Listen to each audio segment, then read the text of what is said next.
à tous, une belle journée au soleil, une opportunité pour moi d'enfourcher mon vélo ou encore mes chaussures de marche. Mais comme vous le voyez, je ne suis pas la seule à avoir eu cette bonne idée.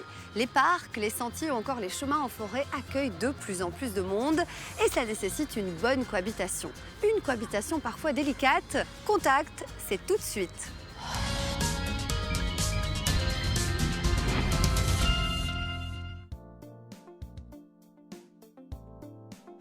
À Bruxelles, c'est surtout dans les parcs que les joggeurs, les cyclistes ou encore les marcheurs se rendent pour prendre l'air. Mais tout cela doit se faire en mode partage de l'espace public. Vous êtes gestionnaire de parc ici au parc Georges-Henri. Quelles sont les difficultés principales que vous rencontrez ? La difficulté, c'est la cohabitation entre certaines fonctions et certains usages. Les parcs sont ouverts à tous, sauf aux véhicules à moteur. Et de cette façon-là, il y a parfois un peu de friction entre les usagers qui sont plus forts ou plus faibles, ou qui sont plus nombreux. Et donc, plus on est nombreux, et plus il y a des risques de difficultés en termes de cohabitation. Quels sont les conseils que vous pouvez donner ?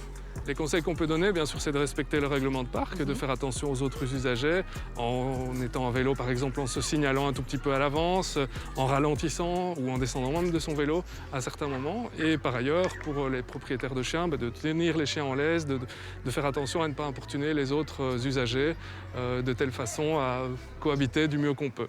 Pendant cette période de confinement, beaucoup de gens, y compris les plus jeunes, se sont essayés à de nouveaux modes de déplacement, comme par exemple ces rollers. Et c'est vrai que beaucoup sont tentés d'utiliser des parcs comme des terrains d'exercice. C'est effectivement une bonne idée de s'exercer avant d'aller sur les routes. Mais votre entraînement ne doit pas mettre en danger les autres usagers des espaces verts. Faites-le donc de préférence en dehors des moments de haute fréquentation. Pensez aussi à porter des protections, casque, genouillère, coudière pour éviter des blessures car une chute est très vite arrivée. Autre lieu, les forêts.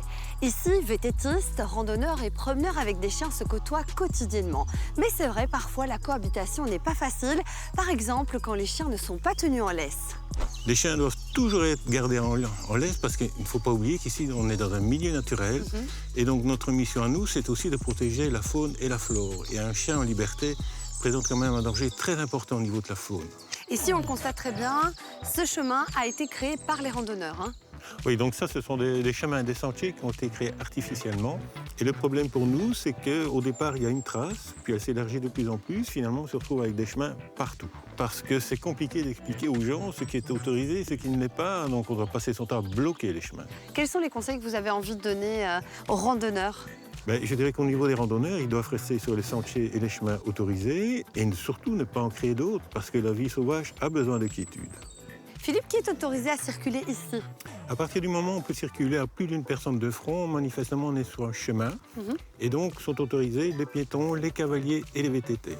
Par contre, ici à notre gauche, nous avons un sentier, puisqu'on ne peut circuler qu'à une personne de front, et donc seuls les piétons peuvent y circuler. Que ce soit dans les parcs ou dans les forêts, le respect des règles de circulation et de courtoisie sont les bases d'une bonne cohabitation entre les différents usagers. C'est aussi essentiel pour la nature qui nous entoure.